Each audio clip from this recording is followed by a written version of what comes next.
నెల్లూరు జిల్లా కన్యాక పరమేశ్వరి ఆలయంలో ఉద్రిక్త వాతావరణం నెలకొంది. టీడీపీకి చెందిన కమిటీ ఇటీవలే ప్రమాణ స్వీకారం చేశారు.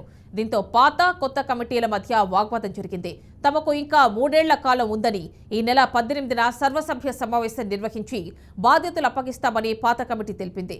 ఆలయంలో జరుగుతోన్న శాకంబరి అలంకార ఏర్పాట్లను ఆర్యవైశ్య సంఘం రాష్ట్ర నేత ముక్కాల ద్వారకానాథ్ పాత కమిటీ సభ్యులు పరిశీలించారు. అనంతరం ఆయన మీడియాతో మాట్లాడుతుండగా కొత్త కమిటీ సభ్యులు వాగ్వాదానికి దిగి ద్వారకానాథ్ను పలువురు పాత కమిటీ సభ్యులను బయటికి నెట్టేశారు.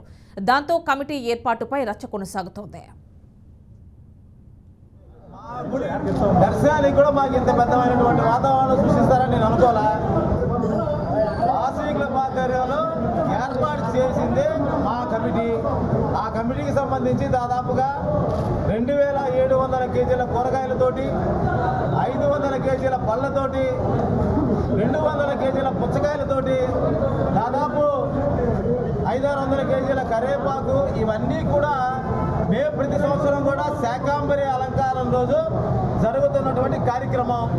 దానికి సంబంధించి ఆ యొక్క ఏర్పాట్ల పరిశీలన రేపు ఉదయం వందలాది వేలాది మంది భక్తులందరూ వస్తారు కాబట్టి వారికి కావాల్సినటువంటి ఏర్పాట్లు ఎలా ఉన్నాయి అని చూడడానికి మాత్రమే జరిగే తండాలకి